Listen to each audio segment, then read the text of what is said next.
Excellent.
How are you?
And I'm going to go ahead and turn it over to Miss Angie Shepard for a minute for planning.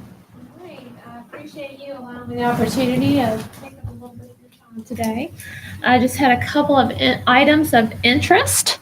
One of the first ones is 1612 and 1631 Concord Turnpike. There is a rezoning from I-3 heavy industrial to B4 urban commercial. This is to allow for an event space, hotel, and or 50 to 75 apartments in that area. Also have Framatome has submitted a site plan for a new building at 3315 Old Forest Road. It's an addition of a prefabricated building and utilities. Then I have KNDS USA has submitted a site plan proposing the construction of a 13,500 square foot manufacturing storage building at 30 Mill Race Drive. HBI of Lynchburg has submitted a site plan for a 10,000 square foot vehicle maintenance building at 3106 Oddfellows Road. Osaka Japanese Express has moved from its Ford Avenue location to the former Wendy's building on Wards Road. And last but not least, Squared Biscuit Company is now open on 5th Street. This is one of last year's winners for the Launch Lynchburg grant program. So, all right. Glad to have you today. Thank you. Thanks I for coming. appreciate it. Yeah. Thank you. Thank you. Thank you. All right. Well, Mr. Patrick, I'm going to turn over to you for general business. And then, as usual, feel free to direct your questions directly to the presenter just for efficiency and time. Thanks. Thank you, Madam Chairman. We have two general business items today. First, Gaynell Hart will walk us through a cell tower Sorry. lease on property that is currently owned by the school system. And then Wyatt Woody, our Parks and Recreation Director, will walk us through a conserved open space designation at Paramount Park. So I will turn it over to Gaynell. All right. We have there's a company that we've worked with in the past called Milestone. They are proposing to put up a cell tower, a monotower over at the Lynchburg Schools Facilities and Transportation Building. That's off John Capron Road. And they want to take the funds from this lease and put it toward the facilities and transportation property. And so why are we bringing this to you? We have a master marketing agreement that we did in 2013. And we can, as a part of that agreement, consider leasing space for cell phone towers on public property. So I'll give you a little background on that. Our master marketing agreement that City Council approved was approved in 2013. We currently have 3 towers on city property. One's on Perrymont Avenue at Perrymont Park. One is at Fire Station number 7 on Lakeside Drive, and one is at Old Wards Road that was approved in 2021. That's kind of near the Sheffield Elementary School in that area. So that's where the 3 towers that we currently have are. What we get for rent and fees is basically 40% of the monthly gross rental revenue, and that's based on the number of carriers that are on the tower. And we also get a $25,000 one-time site fee for the tower and for the first carrier.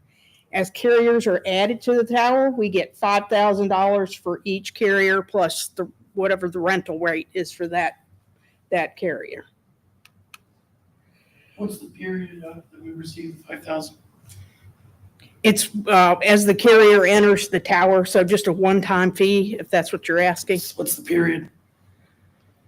I guess What the 5,000 gives them how much time period?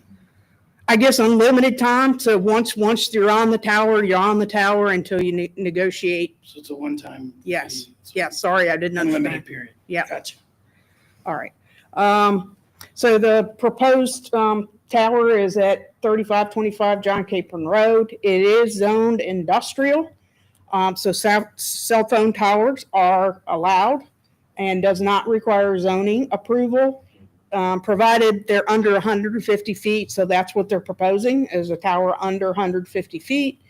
The access would be off Bradley Drive, which is where the Bradley Drive is kind of a, one road over from John Capron, and they would come in the back entrance, so it would not interfere with the bus traffic. So they would come in off Bradley Drive, and economic development is going to outreach to the businesses in the area to send a letter and basically let them know that we're considering putting this tower up. So that way they're aware, because there's no rezoning required. There wouldn't be any public notification required, but we're going to go take a step above that and go ahead and notify the businesses in the area. So our next steps will be to have a public hearing on this matter at the August 26th regular city council meeting. And what we would like you to approve is a resolution to lease the property to Milestone Tower and appropriate the funds to schools capital. I did talk with Mr. Floyd over at schools maintenance, and he said what they plan to use the money for is things like paving, fencing around the facility, maybe some more secured storage at that facility. So the money that we gain from that facility will be used at that facility for maintenance types items. So with that, I will answer any additional questions you guys have. Any additional questions? I don't have any. No. We have a motion to recommend. So moved. Second. All in favor? Aye. Aye. Aye. Thank you. Thank you. Yes, ma'am. All right. Thank you so much. Good afternoon. So before you today is a recommendation for designation of conserved open space at Paramount Park. City Council previously approved the acceptance of grants from both the Virginia Outdoor Foundation and the Department of Conservation and Recreation for improvements at Paramount. That project included the construction of a quarter-mile paved trail, nature paths, picnic area, fenced-off leash dog area, drainage improvements, and an outdoor classroom for the school. This project is supported by both current master plans and the comprehensive plan. The improvements of the property will generate surface water runoff, i.e. stormwater, that will need to be managed in accordance with city code and state law. Conserved open space, which is the practice of setting aside land via deed, a restriction to allow low volumes of runoff to disperse or infiltrate, is a state-approved measure to mitigate stormwater impacts. To dedicate the land to stormwater management purposes, City Council will need to approve resolutions to create the necessary deed restrictions. The resolution will come before council at the August 26th meeting. Mayor and Dr. Water, you may remember the council was taking similar action of parks at Tinbridge Hill neighborhood and also Jefferson Park with the similar type of water runoff conservation easement. It's fairly straightforward. I'd be happy to answer questions that you may have. And on the deed there, it's that bottom left corner, which is about a little over an acre and a half of property. It's already actually in an area that was a stream restoration project about 8 or 9 years ago. So we're able to kind of double use the area without taking up any additional land. Motion to recommend. So moved. Second. All in favor? Aye. Thank you so much. Thank you all. All right. Well, on to roll call. This might be the shortest committee meeting ever. Would you like to start, Dr. Warren? No, I don't think I have any items. I think I'm exhausted. No, I don't have any items. We get enough items though, but. All right. Well, yeah, I'll go. Okay, I'm gonna mess up the technicalities of this. So I'm gonna need y'all to guide me so I don't look like I don't know what I'm talking about. But with the 501 improvements, is it exit 8 or 6? It's a round number, it's a B, and it's by Liberty. It's 8 feet, right? Okay. I get 8 and 6 mixed up. Okay, all right. Well, those improvements with the VDOT funds that are coming in.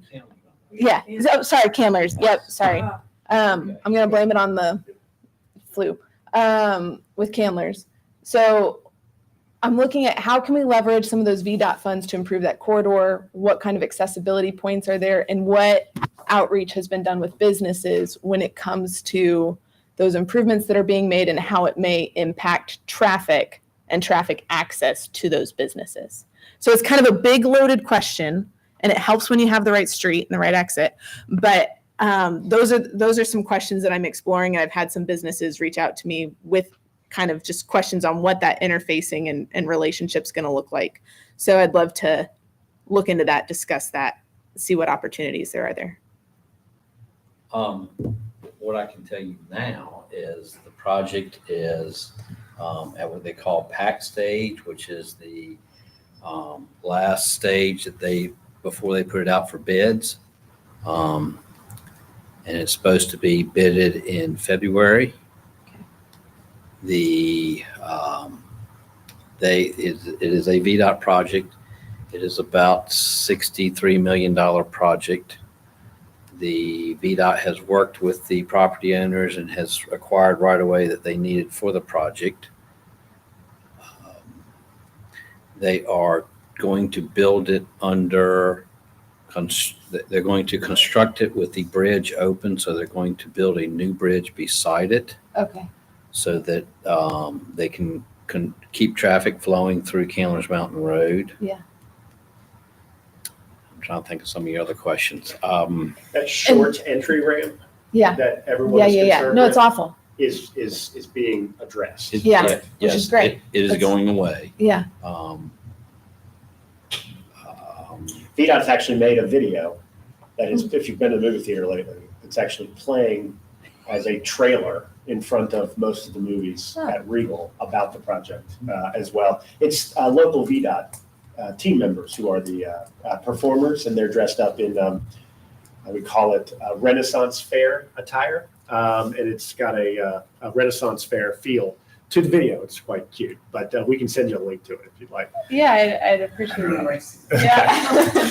And I don't want to pay $20 to go see a movie just to see it. Fair. So it's being managed by VDOT, not just VDOT funds. Correct. It is being managed by VDOT. That is correct. Okay. VDOT maintains that section of Candler's Mountain Road. The city Okay. does not. Okay. So the project is their project. Okay. And we don't have to talk through this now, but I'd love to follow up on opportunities as far as what it looks like to leverage that project for maybe additional revenue sharing or something to really focus on that corridor a little bit. So it's kind of an aside, but I don't know what that looks like. I'm just wanting to explore what options are available. Okay. All right. Thank you. Might be a little far along, but we Yeah. will look into it. Okay. I appreciate that. And the part you said about reaching out to businesses in the community, I don't know if you really addressed that, but does the VDOT have some sort of active way they Yes, do that? yes. VDOT has their own communications department. Lynn Stevens runs it. They've got their state process that they follow, and they are going through that process. I still would like to get a roundabout discussion. the Do we have that agenda. on the schedule? Yeah. Yeah. When is that going to Sorry, happen? I should have told you that, Kurt. We talked, I think we're going to do that in September, which is our next PDC. Sounds good. And one question that I'd had, and one that still keeps me up at night, is this idea that when new developments come along, that water runoff seems to be not necessarily an afterthought, but it just doesn't seem to be a high priority. And like on Leesville Road where they went in, and I've had several neighbors, been out there about 5 times and gotten really good responses from the staff to fix that. But like 100-year rains took out the silt fence and this sort of thing. They've since redone the whole area down there. I haven't been down there since they did that, but there's literally a mountain down at the end of that development now of dirt. So I think it's sort of taken care of, but it seems like an afterthought sometimes with these developments that they aren't really focusing on minimizing runoff during the initial phases of the project. It's like somewhere along the line, they build some retaining ponds, somewhere along the line. I mean, they may put up some silt fences, but there were no serious retaining ponds in this one area. And so it filled up Lakeland Lake with a lot a lot of red mud, and it probably could have been dealt with in a different way, and maybe just cut one stripe down through there and then put in the retaining ponds, put up the silt fences instead of stripping it down to red clay, the whole property. And then the rain came. Whereas you could have taken one road in there, built it, prepared it, got it ready, and then clear out the area so that you didn't have that period of time between clearing out every stitch of trees and brush and leaving nothing but mud, and then putting up a silt fence and thinking that was going to be enough. I'm no engineer, and I didn't stay at a Holiday Inn last night, but it seems like we get our cart before the horse sometimes, and that leaves a window of time when we really aren't protected. I'll just say, and happy to kind of break those down individually by project kind of offline if you'd like to do that. But just in general, a couple things. You mentioned the 100-year storm events. State law limits our requirements to a 2-year and a 10-year storm event, and that's what we can manage locally. Anything else exceeds state law, and therefore we can't put those requirements. Yes, sir.